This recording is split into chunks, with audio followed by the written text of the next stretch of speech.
If we ever meet aliens, the first thing we'll realize is that our expectations were deeply human, and that aliens will be, in every meaningful sense, alien.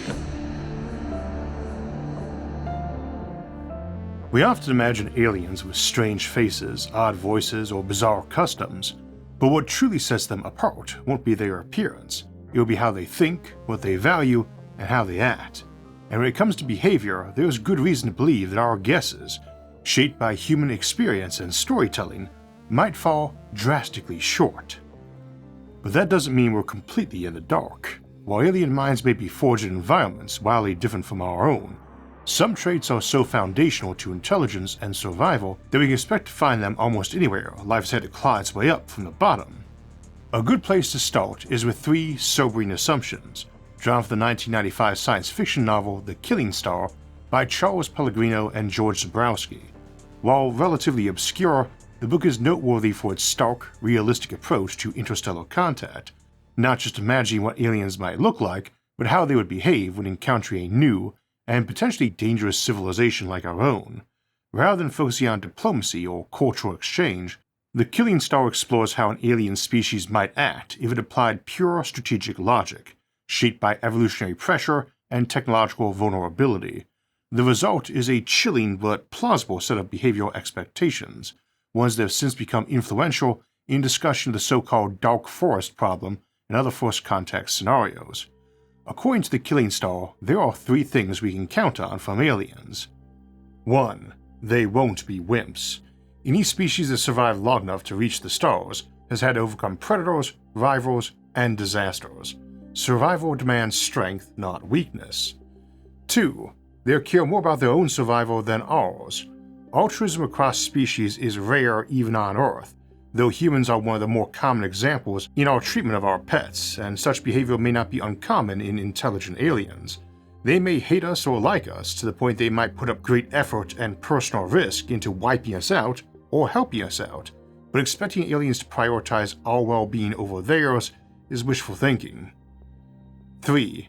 They will assume the same about us, that we are neither wimps nor indifferent to our survival, prioritizing it over that of others. These ideas may sound grim, but they're grounded in evolutionary logic. Any civilization that masters space travel has also mastered its own survival, survived its own weapons, its own machines, and its own crises. That's no small feat. In fact, it means that aliens we meet out among the stars, or who arrive here, are not a random sample of alien life. They're the winners of a long and dangerous game, shaped by fire and filtered by technology. But it's not all caution and conflict. To reach the stars, a species needs more than just strength and strategy. It needs curiosity, a drive to explore, to learn, to ask what lies beyond the next hill or the next planet.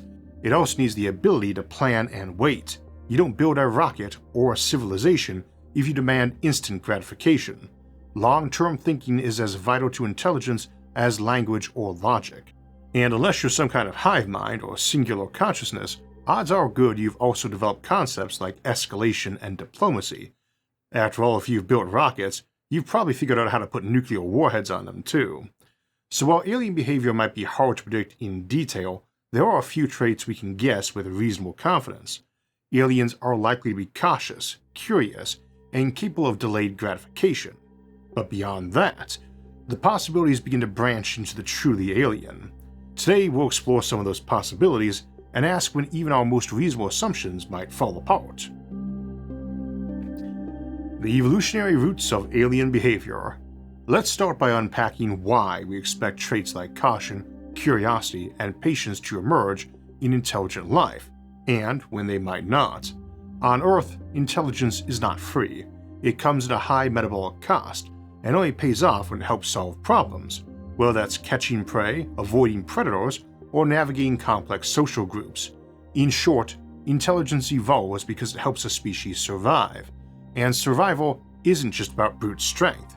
It's about adaptability, foresight, and the ability to make good decisions under uncertain conditions. That's why we expect caution. A species that blunders into danger without thinking won't live long enough to build rockets. It's also why we expect curiosity, because intelligent creatures need to model their environment, test their assumptions, and seek out new solutions. And it's why we expect delayed gratification, because even the best laid plans take time to bear fruit, and impulsive behavior tends to end poorly at the technological level. But these traits do not exist in a vacuum. They arise in response to an environment, and that's where things begin to branch out. A species that evolved in a high-risk, low-reward ecosystem might become hyper-cautious, even xenophobic. One raised in a resource-rich, stable world might develop a slower, more contemplative nature, or even bypass competitive instincts altogether. Biology plays an equally critical role. Creatures that reproduce quickly and die young may approach risk and time very differently from long-lived species that invest heavily in each offspring. A mind shaped by a hive or swarm may not process individual risk and reward the way a solitary predator does.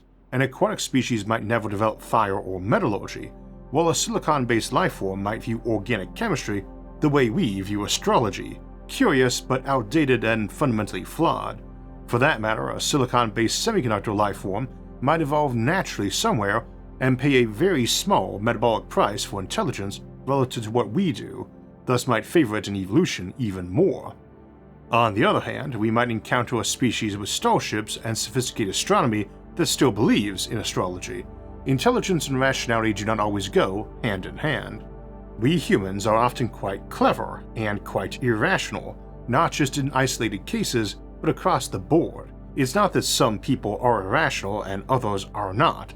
It's that everyone is, just in different ways and at different times.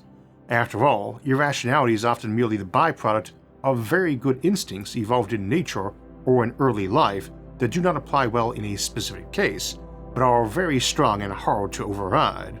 With that in mind, we should expect the same to be true of alien civilizations, maybe even those descended from or designed by their own artificial intelligences. Even when intelligence arises, it does not guarantee technological progress. A civilization might stagnate, collapse, or simply choose a different path, and of those that do advance, it may be that only a small fraction are likely to survive the gauntlet of their own creations: artificial intelligence, nuclear weapons, ecological collapse, or others, what we normally call late filters of the Fermi paradox. That's why the aliens we're most likely to meet, the ones traveling between the stars, aren't just intelligent, they are survivors of multiple existential bottlenecks. That filtering effect matters.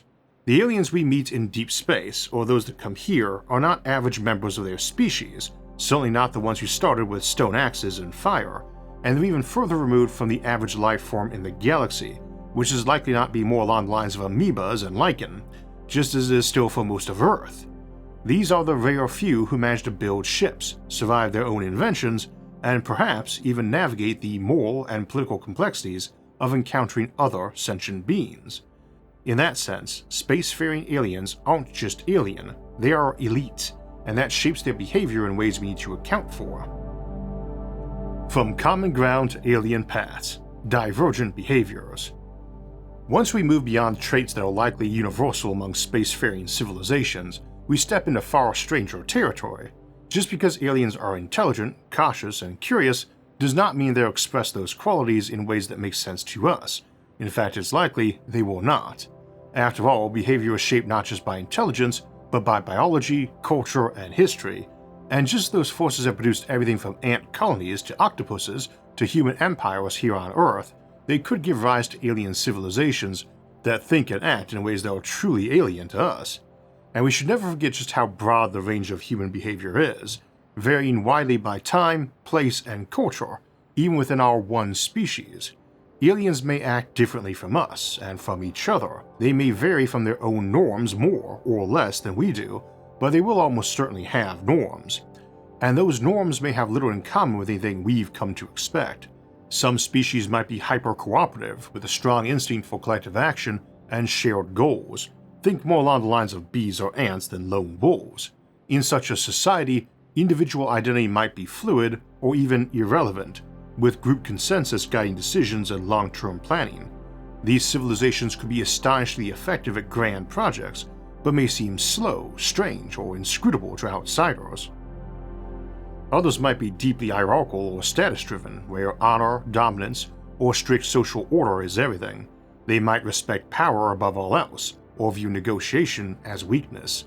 A single diplomatic misstep could be interpreted as a challenge, while flattery might be seen as manipulation, and they evolved from predators. Their instincts might lean more toward competition than cooperation.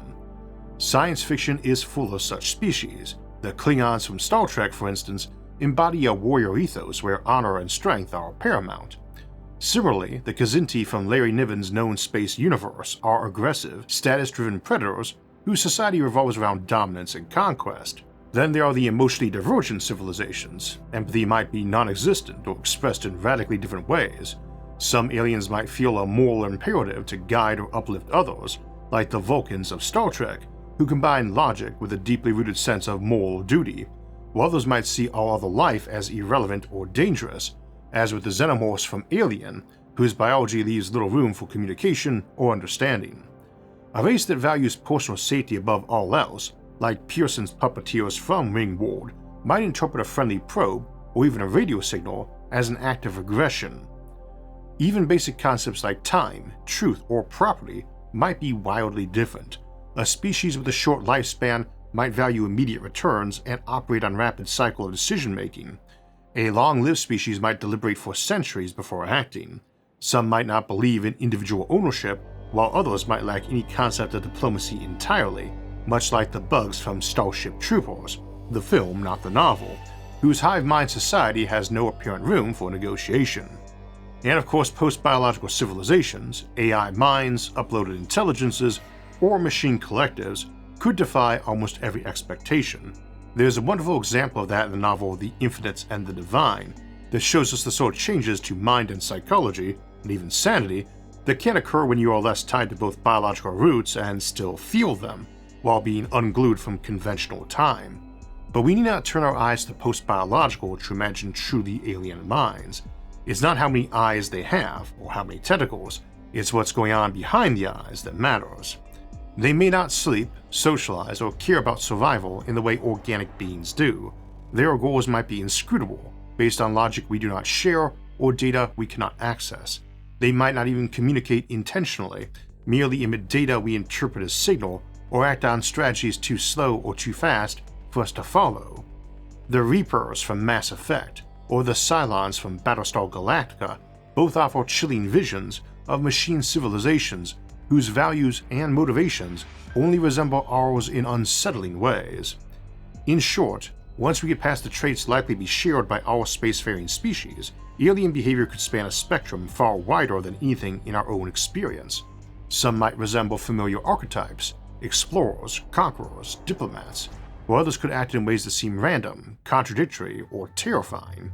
And the hardest part may not be surviving the encounter, it may be understanding it at all. First contact. What happens when they actually show up? Speculating about alien behavior is one thing. What happens when we meet them? First contact is likely to be fraught with risk, not just because of potential hostility, but because of mutual misunderstanding. Even among humans, diplomacy across cultures requires care, context, and a deep awareness of nuance. Now imagine trying to bridge that gap with a civilization shaped by an entirely different planet, biology, psychology, and perhaps even physics. We might, after all, encounter aliens that were from some other reality. Communication may be the first and greatest challenge. Their language might not be sound-based or visual or even symbolic. They might communicate chemically through motion or via quantum entanglement. Something along those lines seems to be the case with the Hive Queens of Ender's Game, whose method of communication is so different that humans mistake their silence for hostility, and the other way around, the Formics assumed humanity was incapable of communication and thus unintelligent and invaded. Or aliens might simply not be trying to communicate with us at all, because they don't recognize us as intelligent, relevant, or even alive in the way they define it. We tend to think of language as distinct from behavior, but in truth, language is behavior, and vice versa, and behavior can vary wildly. For instance, what if a species says hello with a firm headbutt instead of a firm handshake? It sounds like a gag for a sci-fi comedy, but in many Earth species, a headbutt is an assertive but non-lethal action, a way of establishing dominance or sorting out hierarchy without full-blown violence. The gesture might be meant as a test of strength, respect, or courage, A handshake, after all, is also a ritualized show of strength and sincerity. In the fantasy novel Wizard's First Rule, our protagonist encounters a tribe of hunters who greet people with a slap to show respect. Usually not too hard, but too soft is seen as weakness or contempt. The hero gets slapped hard and returns it with escalated force, very escalated force, as thereafter known to them as Richard with a temper. The hunter he slaps thanks him for showing such great respect, but asks him to please not respect him anymore in the future, as he likes his teeth where they are, presumably. It's humorous but not unrealistic either. In an ecosystem where survival is the prime directive, even a friendly gesture might be a calculated probe. A species might launch a strong but survivable strike not out of malice, but to establish hierarchy or gauge threat. You might not be misinterpreting them, you might simply be failing the test. In nature, even dominant predators avoid fighting uncertain foes. That respectful shove could escalate if it's too successful, or if your response is too passive. Missteps in ritualized aggression can lead to real violence. It doesn't even have to be a misunderstanding like we see at the beginning of the Earth-Minbari War in the Babylon 5 series. The Minbari believed in approaching with their gun ports open to show strength, but restraint. Unfortunately, their scanners are so overpowered, their use of them on a human exploratory vessel is interpreted as an overt attack, especially as it blinds the humans to the status of those gun ports, basically open but empty. Battle ensues, ending the near genocide of humanity.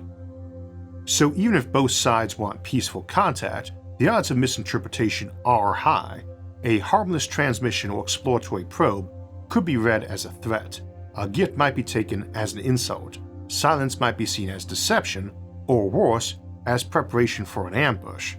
We might assume we are being friendly by broadcasting our location and culture into the cosmos, sending out music, mathematics, or messages of peace. But even here on Earth, many nations do not appreciate their neighbors broadcasting across borders.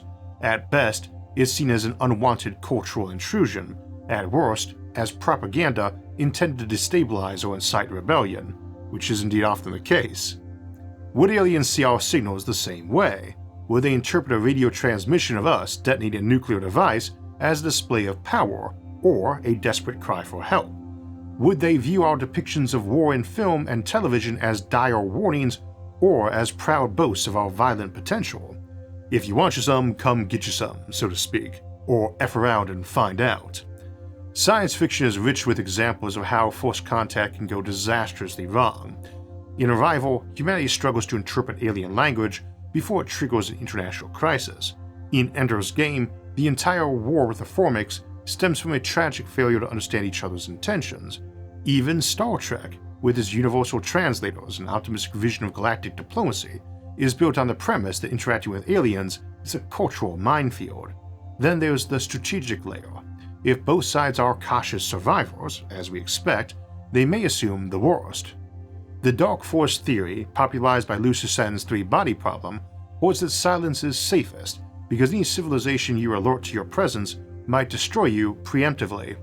I've discussed the flaws in this reasoning before, most recently in our episode The Alien Cold War, but it remains a possibility, and from that perspective, any signal, any contact, is a risk. And yet the alternative is also dangerous. If aliens choose to observe us from afar, silently evaluating whether we are a threat or a potential ally, we might not even realize we're being studied until it's too late to make good impressions. Our broadcasts or our treatment of each other might speak louder than anything we intend to say. Science fiction often portrays aliens as disapproving of humanity's aggressive and warlike tendencies, but it's just as plausible they would see us as weak and sniveling. Nature, after all, does not produce wimps. That said, civilization and advanced technology don't reward ultra-destructive, psychopathic behavior either, especially not in the long term. Survivors tend to be cautious, not reckless. Even if contact is peaceful, it could still be psychologically shattering.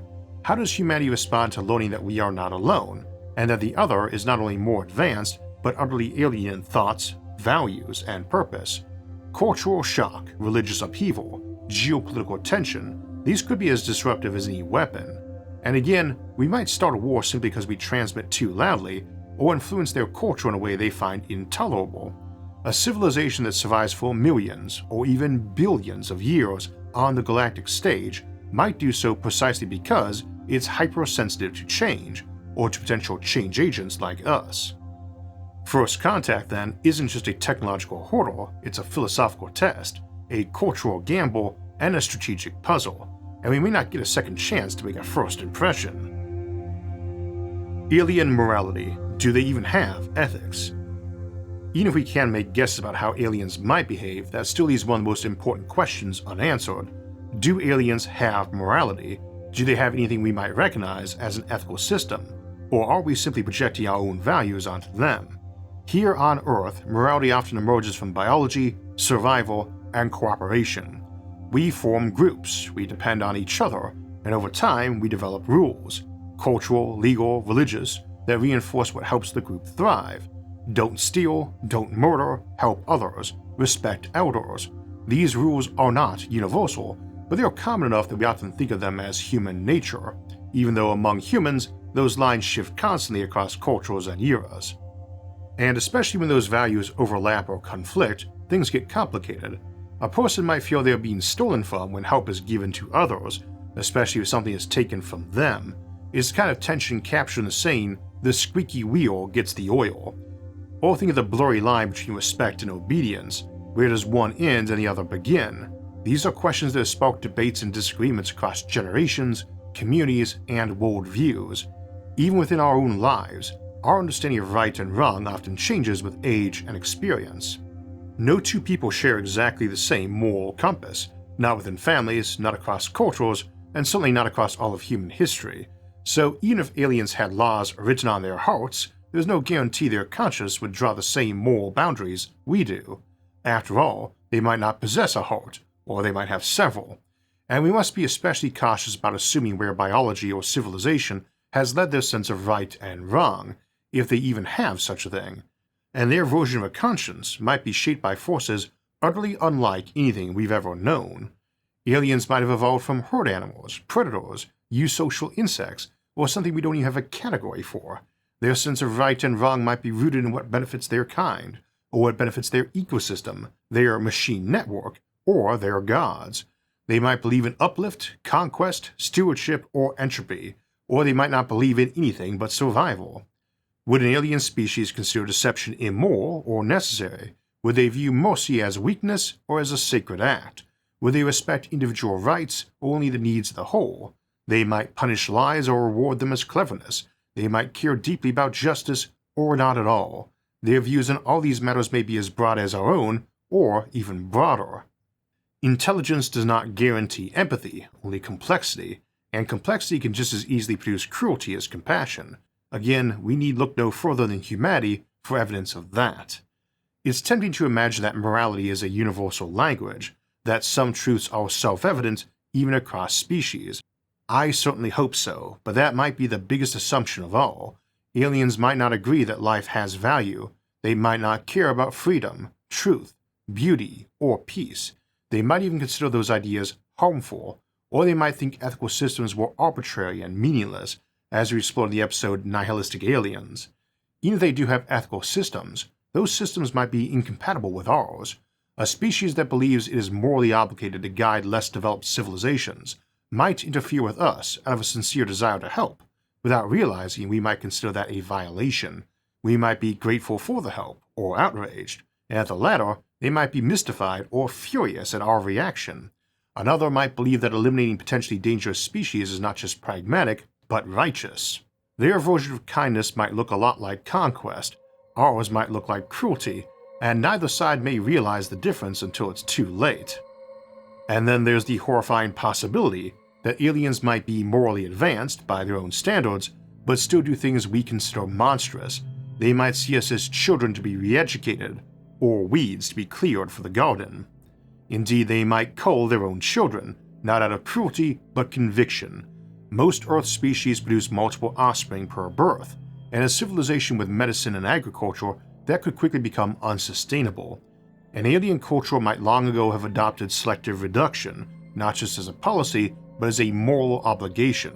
Excess population, especially if we can double your numbers every year, can lead to a lot of catastrophe and war. So they kill off their excess offspring, but not randomly, opting for what they view as better traits, not a notion unknown to humanity either. In their eyes, sparing the weak might be the real cruelty and a weakness that ruins civilization, and they may carry that ethic into their dealings with others.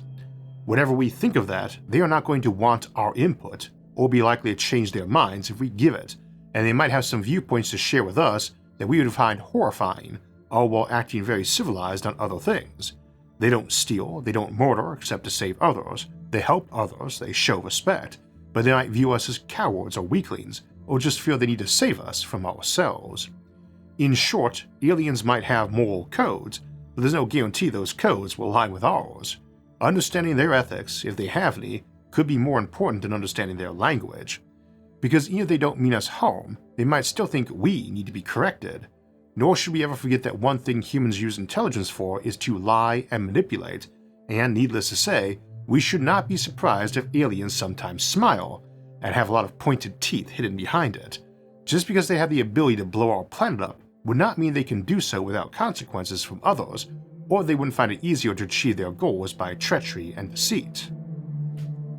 It's interesting to ask how aliens we might meet in a far-off space would behave, but it's just as fascinating to wonder how we might behave when we're the strangers among the stars.